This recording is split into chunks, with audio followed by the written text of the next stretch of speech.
In 1849, British archaeologist Austen Henry Layard pulled a clay tablet from the ruins of ancient Nineveh, buried beneath centuries of sand in what is now modern-day Iraq. It was covered in wedge-shaped marks pressed into the clay with precision. Cuneiform, the language of the Sumerians, one of the oldest civilizations on Earth, dating back over 5,000 years. Layard shipped hundreds of these tablets back to the British Museum, where they sat in storage for decades. No one could read them. The language was dead. But when scholars finally cracked the cuneiform code in the late 1800s and began translating these ancient records, they found something that should have been impossible. One tablet in particular described the moon not as a natural satellite that formed alongside Earth, but as a manufactured object, an artificial construct brought to Earth's orbit by beings the Sumerians called the Anunnaki, which translates to those who from heaven to earth came. And it didn't stop there. The text went into detail about what was inside the moon: chambers arranged in specific configurations, machinery that regulated its position, a hollowed core designed for a purpose we're only beginning to understand. This wasn't mythology written to explain natural phenomena. This was a technical record, a blueprint, instructions written in stone 4,000 years ago by people who, according to mainstream history, barely understood how to farm. If you're interested in ancient mysteries and forbidden history, hit subscribe. I cover the archaeological discoveries mainstream academia doesn't want you digging into. The tablet? They don't translate the tablet in question is known among researchers as Enuma Anu Enlil, Tablet 63. It's part of a larger series, a collection of 70 tablets that comprise one of the oldest astronomical texts ever discovered. Most academic translations focus exclusively on the tablet's astronomical observations, predictions of eclipses, planetary movements, the rising and setting of Venus, standard ancient sky watching that historians use to prove the Sumerians were intelligent observers of the heavens. Nothing controversial there. But there's a section buried in the middle of Tablet 63 that gets glossed over in university translations. A passage that describes the moon's arrival in Earth's orbit not as a natural cosmic event, but as a deliberate act of placement. The text uses the Sumerian word, dib, which means to carry, to transport, to bring, not to observe, not to worship, to transport. The moon, according to this tablet, was brought here, moved into position. The Sumerians had a very specific word for natural celestial objects. Muel. It means star, a body that exists on its own. But when referring to the moon in this specific passage, they use the word kakab, which doesn't translate to star or celestial body. It translates closer to vessel or container, a functional object, not a passive one, something designed to hold or carry. Why would they use that word unless they understood the moon as something fundamentally different from the stars and planets they observed every night? The man who read it first. Zecharia Sitchin was the first modern researcher to popularize these translations in the 1970s with his book, The 12th Planet. His work was controversial from day one, immediately dismissed by mainstream scholars as fringe pseudoscience, the ramblings of someone trying to sell books by misinterpreting ancient texts. But here's what they don't tell you. Sitchin wasn't some random conspiracy theorist working out of his basement. He had a background in ancient Hebrew, Aramaic, and other Semitic languages. He studied at the London School of Economics and spent decades cross-referencing Sumerian, Akkadian, and Babylonian cuneiform texts housed in museums across the world. He didn't just read one tablet and make wild claims. He compared hundreds of them, looking for patterns, recurring themes, linguistic consistency. And what he found kept showing up again and again: the Anunnaki, beings who came from the sky and possessed technology the Sumerians described using the only vocabulary they had. Nibiru, a planetary body on a long elliptical orbit around the sun that brought these beings into the inner solar system every few thousand years. And the moon, described not as a cosmic accident, not as debris from a planetary collision, but as an engineered station deliberately placed in Earth's orbit for observation, resource extraction, and tidal regulation. The academic establishment rejected Sitchin's conclusions outright, But here's the problem. They never actually disproved his translations. They just ignored them, called them sensational, accused him of mistranslating. But when pressed to show exactly where his translations were wrong, they couldn't produce a line-by-line rebuttal. They just dismissed the entire premise as impossible and moved on. That's not scholarship, that's gatekeeping. What is inside the moon? So what exactly does the tablet say is inside the moon? The text describes a series of chambers arranged in a pattern the Sumerians called Ekur-gal, which literally translates to Great House of the Mountain. The Sumerian term E means house, but not in the domestic sense. It refers to a structure, a constructed space, a building with specific functions. These weren't natural caverns formed by lava or impact craters. They were built, designed. One chamber was designated for the observation of the Earth's waters, a station positioned to monitor the oceans, lakes, and rivers below. Another chamber was described as the place of tidal regulation, a mechanism that somehow controlled the ebb and flow of the seas. Modern science tells us the moon's gravity is what causes tides on Earth, pulling the oceans back and forth in a rhythmic cycle. But the Sumerian text implies this wasn't a passive gravitational effect. It was an active process. Something inside the moon was managing it.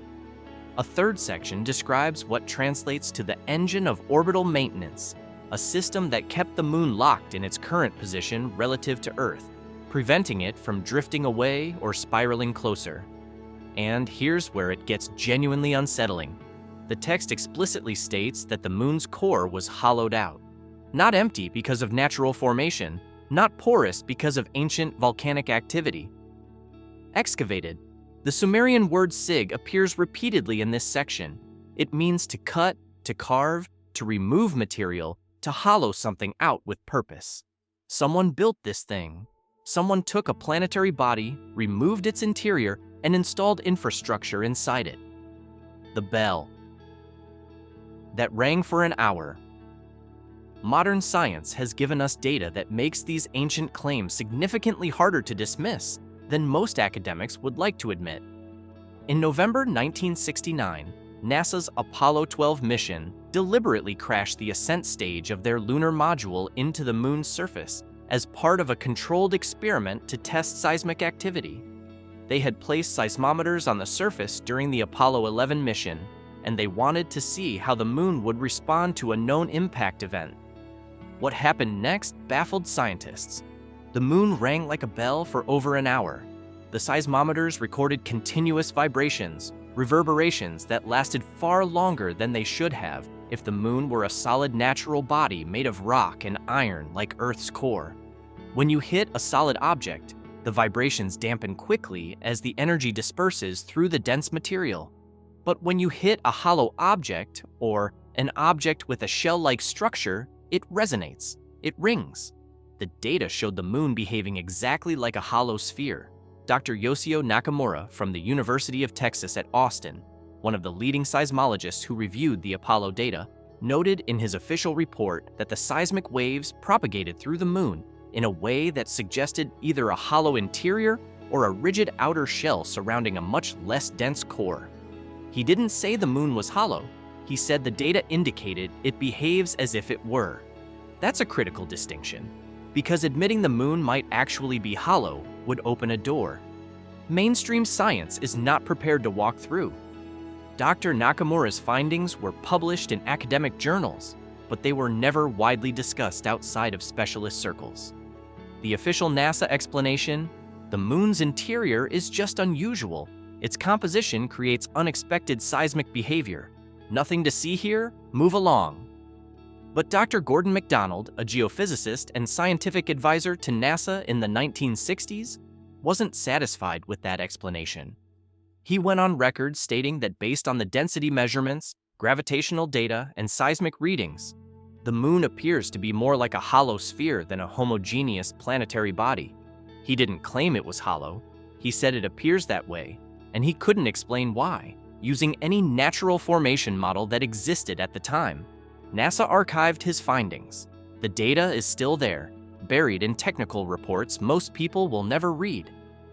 but it exists. The metals that shouldn't be there. Then there's the moon's composition, which creates even more problems for the natural formation theory. In January 1971, Apollo 14 brought back rock samples from the Fra Mauro Highlands that contained something geologists weren't expecting. Processed metals, not raw ore, not natural mineral deposits.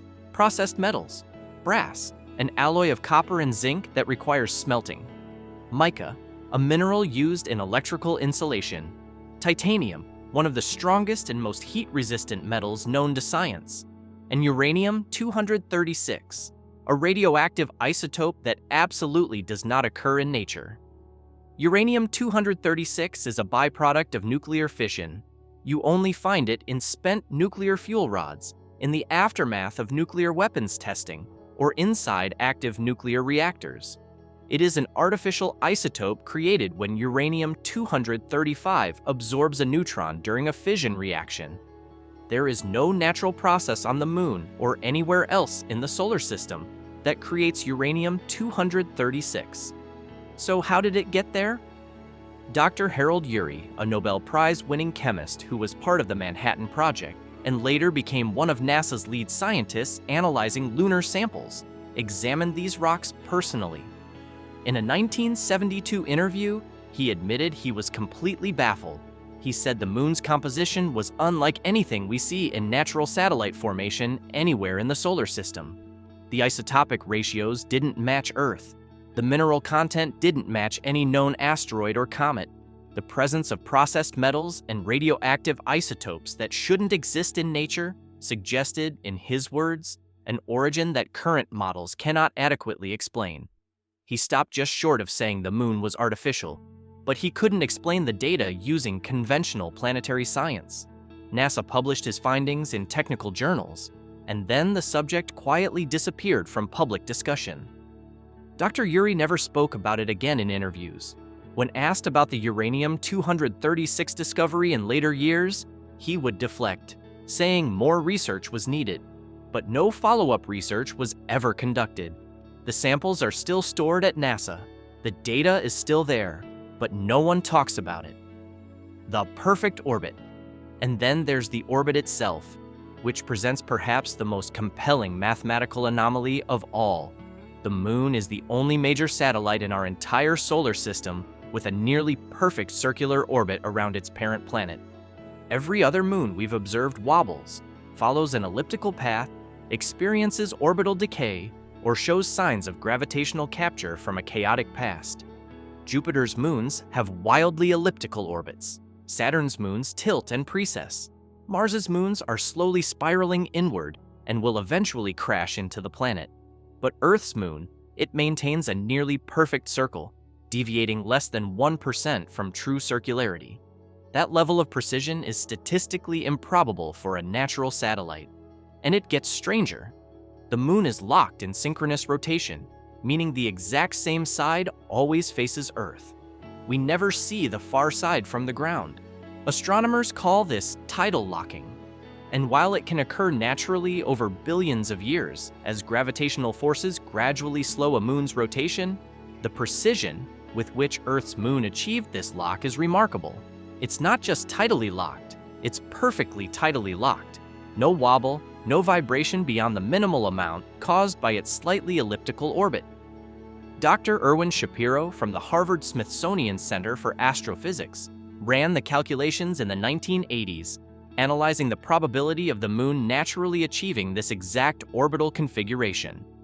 His published findings stated that while tidal locking is possible through natural processes, the odds of it occurring with this degree of precision, combined with the near-perfect circular orbit, combined with the moon's size being exactly right to create total solar eclipses as seen from Earth, are extraordinarily low. Not impossible, but highly, highly unlikely. In his own words, the moon's orbital characteristics suggest a degree of fine-tuning that strains conventional formation models. He never said the moon was placed there intentionally, but he did say the math doesn't favor a random natural process. It looks engineered, as if something or someone positioned it there with deliberate intent and then maintained that position over time. the miners who came from the sky. The Sumerian tablet goes much further into the backstory. It describes the Anunnaki as beings who arrived on Earth approximately 450,000 years ago, give or take a few thousand years, depending on which translation you follow. Their homeworld, Nibiru, was described as a massive planetary body on a highly elliptical 3,600-year orbit around the Sun, spending most of its time in the outer reaches of the solar system before swinging back through the inner planets. They came to Earth not for conquest, not for colonization in the traditional sense, but for resources, specifically gold. Not because they valued it as currency or jewelry.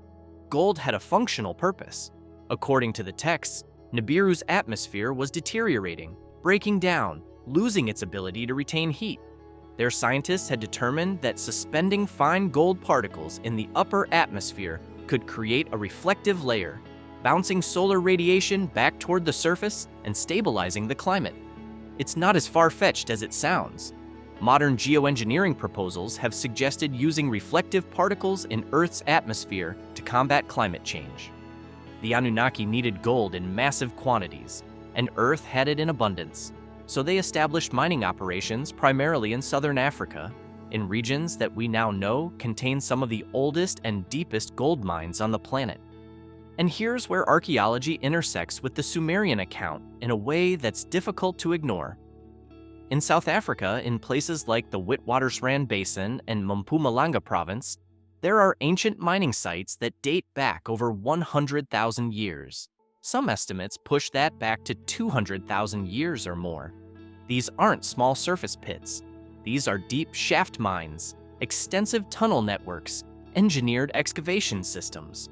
Mainstream archaeology says these mines were dug by early modern humans, but there's a problem with that timeline. 100,000 years ago, humans were barely using stone tools. We were hunter-gatherers. We didn't have metallurgy. We didn't have the engineering knowledge to dig vertical shafts hundreds of feet deep. And yet, these mines exist, and they are undeniably old. Who dug them?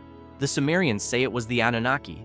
And when the labor became too exhausting, when their own workers started rebelling against the brutal conditions, the Anunnaki genetically engineered a new species to do the work for them. A hybrid, part Anunnaki, part primitive hominid. The Sumerian term for this creation is Lulu, which means mixed worker. They called us the Adamu. The first humans, as we know them today, created not by natural evolution alone, but by deliberate genetic intervention. Why bring a moon, but back to the moon?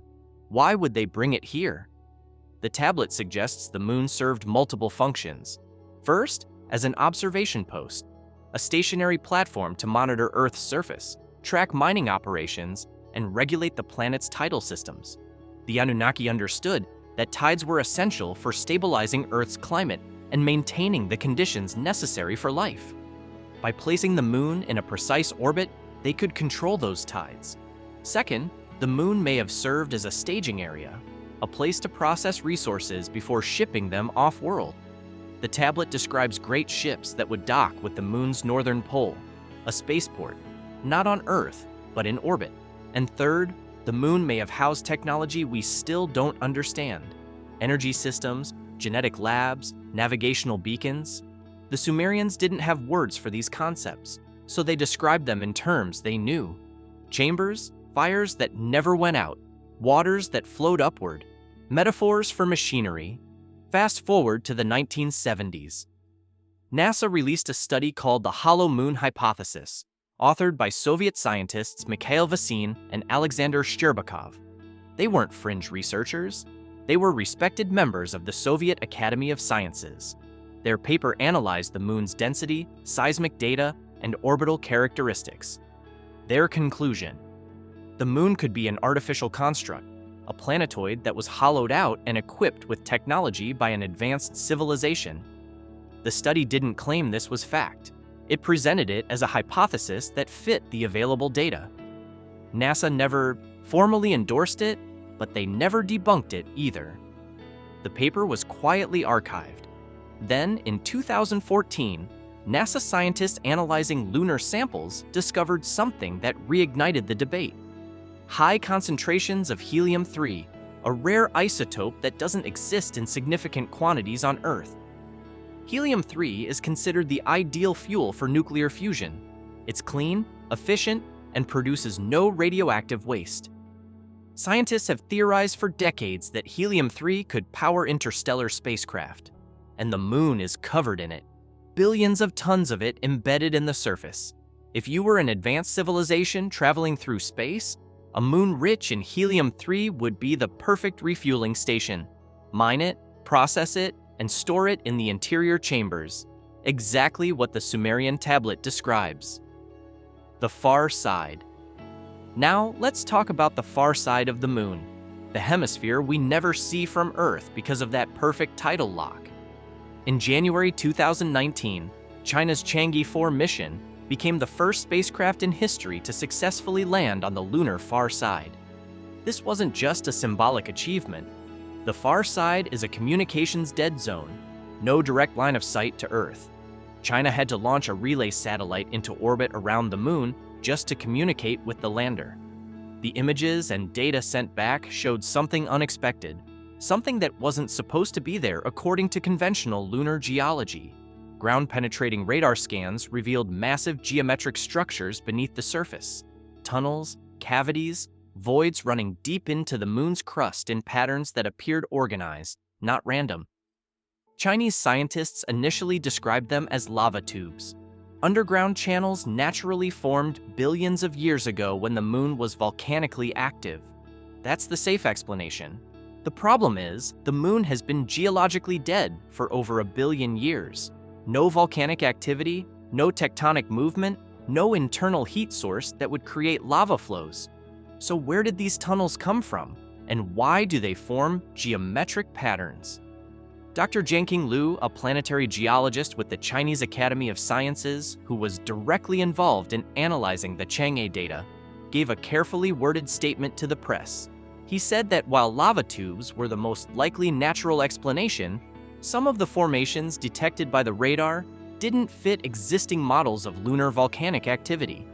The tunnels were too uniform, too straight, too deep. He stopped short of calling them artificial, but he made it clear that the data raised questions that couldn't be easily answered. The Chang'e findings were forwarded to NASA, the European Space Agency, and space agencies in Russia and Japan. No public conclusions have been released. No follow-up missions have been announced to investigate further. The data exists, but it's buried in technical reports written in Mandarin that most people will never read, and the mainstream narrative remains the same. Lava tubes, natural formations, nothing unusual. Older than the Earth. There's also the issue of the moon's age. Rocks brought back from the Apollo missions were dated at 4.5 billion years old. Older than Earth itself. That should be impossible. Natural satellites form from the debris of their parent planet. They should be the same age or younger, not older. Dr. William Hartmann, one of the leading scientists in lunar geology, proposed the giant impact hypothesis to explain this. He suggested that a Mars-sized object collided with Earth and the debris formed the moon. It's the mainstream explanation. But even Hartmann admitted the timeline doesn't add up. If the moon formed from Earth's debris, it shouldn't contain rocks older than Earth, unless the moon didn't form here, unless it came from somewhere else. The Sumerian tablet offers a different timeline. It states that the moon arrived in Earth's orbit long after Earth itself had formed. It was brought here as a fully formed object, already ancient, a relic from another part of the galaxy, positioned here for a purpose. The Anunnaki didn't create the moon. They found it, repurposed it, and brought it to Earth. A mobile station, a cosmic tool, and when their mining operations ended, they left it here. Why? Maybe as a monitoring device, maybe as a gift, or maybe as a warning. The structures on the surface. In 1976, George Leonard, a NASA consultant, published a book called Somebody Else is on the Moon. He analyzed hundreds of NASA photos and found evidence of structures on the lunar surface. Towers, bridges, geometric patterns that couldn't be explained by natural geology. NASA dismissed his findings as shadows and optical illusions. But Leonard wasn't the only one. In 2007, Japanese astronomer Yoichi Shigaraki re-examined the same photos using modern imaging software. He found the same structures and more. He identified what appeared to be mining equipment near the moon's south pole, rusted, ancient, non-functional. When asked about it in an interview, Shigaraki said the structures were real, but their origin was unknown. He never claimed they were alien. He just said they shouldn't be there. The prophecy of return. The Sumerian tablet ends with a prophecy. It states that the Anunnaki will return when Nibiru completes its orbit and re-enters the inner solar system. They will reclaim the moon, reactivate its systems, and use it to monitor Earth once again. The tablet gives a time frame. It says, "The return will occur when the great star appears in the southern sky." Astronomers have identified unusual gravitational anomalies in the outer solar system. Something massive is pulling on the orbits of distant objects. They've named it Planet 9, an undiscovered planet far beyond Neptune. Its projected orbit, approximately 10,000 to 20,000 years, close enough to the Sumerian 3,600-year cycle that some researchers believe they're describing the same object. NASA denies any connection, but they haven't found Planet 9 yet. They just know something is out there. So what do we do with all of this? The mainstream explanation is that the Sumerians were primitive people who didn't understand astronomy and filled the gaps with mythology. But the Sumerians knew about Uranus and Neptune thousands of years before modern telescopes discovered them. They documented planetary orbits with precision that matches our current measurements. They described the solar system as heliocentric, with the sun at the center over 4,000 years before Copernicus. They weren't guessing. They were recording. The evidence doesn't prove the moon is artificial, but it doesn't disprove it either. What we have are anomalies, data points that don't fit, ancient texts that describe engineering concepts their authors shouldn't have understood, and a moon that behaves in ways that make scientists uncomfortable. Maybe it's all coincidence. Or maybe, just maybe, the Sumerians were writing down what they were told by beings who knew exactly what the moon was, because they're the ones who brought it here. That's the story the tablet tells. Whether you believe it or not is up to you. But the clay doesn't lie, and the data keeps piling up. If you want to go deeper into the Anunnaki timeline and what the Sumerians said about genetic engineering, that video is on screen now. Click it, and if ancient forbidden history is your thing, subscribe. I'll see you in the next one.